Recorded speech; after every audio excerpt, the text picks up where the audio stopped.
नमस्कार बंधुरा आरो एकटी नतून भिडियोते आपनादेर सबाइके स्वागत। आज आपनादेर तैरी करे देखाबो ताल दिए तालेर भापा पिठा। आपनारा एटा बुझतेई पारबेन ना जे आपनारा एटी पिठे खाচ্ছেন बा केक खाচ্ছেন। खेते एतटाई टेस्ट एबं नरम तुलतुले हये थाके आर एटी तैरी करा भीषणই सहज, एकदमই कम उपकरणे तैरी हये जाबे आर एकदमই तेल छाड़ा। ताहले बंधुरा आर देरी ना करे चलुन ताहले शुरू करा जाक आजकेर এই ভিডিওটি। सबार प्रथमे एखाने एकटी मिक्सिंग बोल निये नियेछि, तार मध्य दिए दिচ্ছি 10 टाका दामेर एक पैकेट सुजी। आमी एखाने जेई परिमाणे करछि सेटाई आपनादेरके देखिए दिচ্ছি। आपनारा बेशी परिमाणे चाइले परिमाणगुलो समस्त उपकरणे बाड़िये दिते पारेन।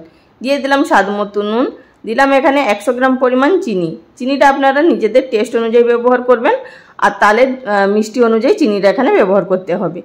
तो समस्त उपकरणगुलो प्रथमे शुकनो अवस्थाय मिशिये निलाम। এখন এর মধ্যে দিয়ে দেব এক বাটি পরিমাণ তালের মাড়। আর পাকা তাল থেকে কিভাবে তালের মাড় বার করতে হয় তার লিংক ডেসক্রিপশন বক্সে আমি দিয়ে দেব, সেখান থেকে আপনারা চেক করে নেবেন। এখানে আর ভিডিওটা বেশি বড় হয়ে যাবে তাই এখানে আর বার করে দেখালাম না। এখন এর মধ্যে দিয়ে দিলাম এক বাটি পরিমাণ জল। এক বাটি জল দিয়ে প্রথমে এইভাবে মিশিয়ে নেব তালের মাড়টার সাথে। ব্যাটারটা কিন্তু তৈরি করতে সবটা জল প্রথমেই দিয়ে দেবেন না, তা না হলে কিন্তু আঞ্জাত পাবেন না। প্রথমে অল্প জল দিয়ে মিশিয়ে নেবেন, তারপরে বাদবাকি জলটা এড করবেন। তারপরে দিয়ে দিচ্ছি এখানে আরো এক বাটি পরিমাণ জল। এখানে আমি মোট 2 বাটি পরিমাণ জল ব্যবহার করেছি। এতেই কিন্তু খুব সুন্দরভাবে মাখাটা হয়ে গেছে। আর বন্ধুরা আপনারা চাইলে এখানে সুজির পরিবর্তে কিন্তু চালের গুঁড়ি দিয়েও তৈরি করতে পারেন। সেক্ষেত্রে কিন্তু চালের গুঁড়িটা শুকনো না নিয়ে চালের গুঁড়িটা ভিজে নেবেন, তাতে করে পিঠেগুলো বেশি ভালো তৈরি হবে। আর চালের সাথে বাইন্ডিং এর জন্য মাত্র 2 চামচ পরিমাণ সুজি দেবেন, খুব বেশি সুজি দেওয়ার তাহলে কিন্তু আর প্রয়োজন হবে না। আর এখানে যার কাছে কিন্তু চালের গুঁড়ি থাকবে না তারা কিন্তু অনায়াসে এই সুজি দিয়ে তৈরি করে নিতে পারবেন। তো এটিকে কিন্তু খুব ভালোভাবে ফেটিয়ে নিতে হবে যাতে করে সুজিটাও ভিজে যায় আর তালের পাল্পটা খুব সুন্দরভাবে যাতে মিশে যায়। তো আমার এখানে মিশিয়ে নেওয়া হয়ে গেছে। এবার এটিকে রেস্টে রেখে দেব 10 মিনিট মতো। 10 মিনিট যদি রেস্টে রেখে দেওয়া হয় তাহলে কিন্তু সুজিটা খুব সুন্দরভাবে ভিজে ফুলে উঠবে। এতে করে পিঠেটা কিন্তু খুবই সফট তৈরি হবে। আর বন্ধুরা যারা তালের বিভিন্ন ধরনের রেসিপি, বড়া, পিঠে বা কেক দেখতে চান আমি নিচে ডেসক্রিপশন বক্সে কিছু লিংক দিয়ে দেব, সেখান থেকে আপনারা দেখে নিতে পারেন বা চ্যানেলে প্লেলিস্ট করা আছে সেখান থেকেও আপনারা দেখে নিতে পারেন।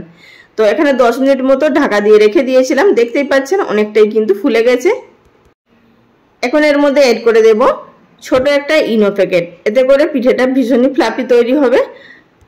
আর এর পরিবর্তে আপনারা 1/4 টিস্পুন পরিমাণ বেকিং সোডাও দিতে পারেন। এটিকে অ্যাক্টিভ করার জন্য সামান্য পরিমাণ জল দিয়ে দিলাম, দিয়ে আবারও এটিকে খুব ভালোভাবে মিশিয়ে নেব। অনেকেই হয়তো ভাবতে পারেন যে তালের সাথে ইনো দিলে কেমন হবে খেতে। বন্ধুরা আমার কথায় একবার হলেও আপনারা বানিয়ে দেখুন, খেতে কিন্তু ভীষণ টেস্ট হবে, ইনোর কোনো রকম ফ্লেভার বেরোবে না। আর আপনারা যদি ইনো দিতে না চান সেক্ষেত্রে আপনারা বেকিং সোডাও দিতে পারেন, এতে করে পিঠেটা খুব ভালো ফুলে উঠবে। আর এখানে কিন্তু ইনোটা দেওয়ার পর খুব ভালোভাবে শুধু মিশিয়ে নিতে হবে, বেশি ফেটানোর প্রয়োজন নেই। তো আমার এখানে মিশিয়ে নেওয়া হয়ে গেছে। এবার অপর দিকে একটি কেক টিন নিয়ে নিয়েছি। আপনাদের বাড়িতে থাকা যে কোনো স্টিলের বাটি বা অ্যালুমিনিয়ামের বাটিও নিতে পারেন। তো কেক টিনের মধ্যে ব্যাটারটা দিয়ে দিলাম, হাত দিয়ে একটু টেপ টেপ করে দেবো, ভেতরে যদি বাতাস থাকে সেটি বেরিয়ে যাবে। আর বন্ধুরা আপনারা চাইলে প্রথমে কিছুটা পরিমাণ ব্যাটার দিয়ে তার উপরে কিন্তু নারকেলের পুর তৈরি করেও দিতে পারেন, তারপর আবারও কিছুটা পরিমাণ ব্যাটার দিয়ে দিতে পারেন, তাতেও কিন্তু খেতে ভীষণ ভালো লাগবে।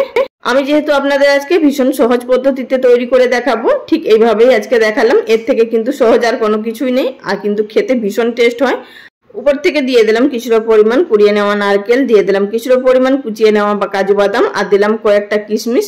এতে করে দেখতে ভালো লাগবে। আপনারা চাইলে দিতে পারেন, নাও দিতে পারেন, আর খাওয়ার সময় মুখে পড়লেও খেতে ভালো লাগবে। আর আপনারা চাইলে ব্যাটারের সাথেও কিন্তু দিয়ে দিতে পারেন। অপরদিকে গ্যাস ওভেনের উপরে কিছুটা পরিমাণ জল দিয়ে একটি স্ট্যান্ড রেখে দিয়েছিলাম। তারপরে বাটিটাকে খুব ভালোভাবে সাবধানে বসিয়ে নিতে হবে, দিয়ে উপর থেকে ঢাকা চাপা দিয়ে গ্যাসের ফ্লেম লো টু মিডিয়ামে রেখে এটিকে আমাদের 20 মিনিট মতো স্টিম করে নিতে হবে। যদি আপনারা ছোট ছোট বাটির মধ্যে দেন সেক্ষেত্রে আপনারা 10 মিনিট করতে পারেন, আর যদি এইভাবে বড় বাটির মধ্যে দেন তাহলে 20 মিনিটের মধ্যে কিন্তু খুব সুন্দরভাবে স্টিম হয়ে যাবে। তো মিনিট 20 পর আপনাদেরকে আমি এখানে দেখিয়ে দিচ্ছি যে পিঠেটা কত বড় ফুলে উঠেছে। আশা করি সেটা দেখে বুঝতে পারছেন। এবার ভেতর থেকে সিদ্ধ হয়েছে কিনা দেখার জন্য একটা টুথপিক বা ছুরি গেঁথে নেবেন। তো দেখতেই পাচ্ছেন এখানে ছুরিটা কিন্তু একদমই পরিষ্কার বেরিয়েছে, এর মানে পিঠেটা খুব সুন্দরভাবে ভেতর থেকেও স্টিম হয়ে গেছে। তো এটিকে নামিয়ে নিয়ে কিছুক্ষণের জন্য ঠান্ডা করে নিয়েছিলাম। তো ঠান্ডা হয়ে যাওয়ার পর দেখতেই পাচ্ছেন সাইড থেকে কিন্তু নিজেই ছাড়তে শুরু করেছে। আপনারা চাইলে সাইড দিয়ে ছুরি দিয়েও ছাড়িয়ে নিতে পারেন। এটা যেহেতু ছেড়ে যাচ্ছে আর আমি ছাড়লাম না, তো উল্টো করে দিয়ে হাত দিয়ে একটু ঠুকে দিতেই কিন্তু খুব সুন্দরভাবে পিঠেটা বেরিয়ে এসছে। তো দেখতেই পাচ্ছেন কতটা সুন্দরভাবে পিঠেটা তৈরি হয়েছে। দেখতে যতটা লোভনীয় হয়েছে, খেতে কিন্তু তার থেকেও বেশি টেস্ট। আর এই তালের সময় কিন্তু আপনারা অবশ্যই একবার বাড়িতে বানাবেন। তো দেখুন সামনের দিকটাও কিন্তু দেখতে খুবই ভালো হয়েছে। দেখতে কিন্তু পুরো কেকের মতো লাগছে আর একটুও ভেঙে যায়নি। এবার এটিকে আমরা কেটে নেব। আর আপনারা কিন্তু কাটা দেখলেই বুঝতে পারবেন যে কতটা সফট হয়েছে। আশা করি কাটা দেখে বুঝতে পারছেন যে ভেতর থেকে ঠিক কতটা সফট হয়েছে। এবার আপনাদেরকে আমি কাছ থেকে দেখিয়ে দিচ্ছি যে ভেতরটা ঠিক কতটা জালিদার হয়েছে। তো দেখুন বন্ধুরা ভেতরটা কতটা জালিদার হয়েছে। তাহলে বন্ধুরা রেসিপি কেমন লাগলো অবশ্যই লাইক কমেন্ট করে জানাবেন। আর যারা চ্যানেলে নতুন দর্শক বন্ধু তাদের কাছে রিকোয়েস্ট রইল চ্যানেলটি সাবস্ক্রাইব করে আমার পাশে থাকার জন্য। যারা ফেসবুক পেজ থেকে দেখছেন তাদের কাছেও রিকোয়েস্ট রইল পেজটি ফলো করে নেওয়ার জন্য। আজ এই পর্যন্ত, সবাই ভালো থাকবেন, নমস্কার।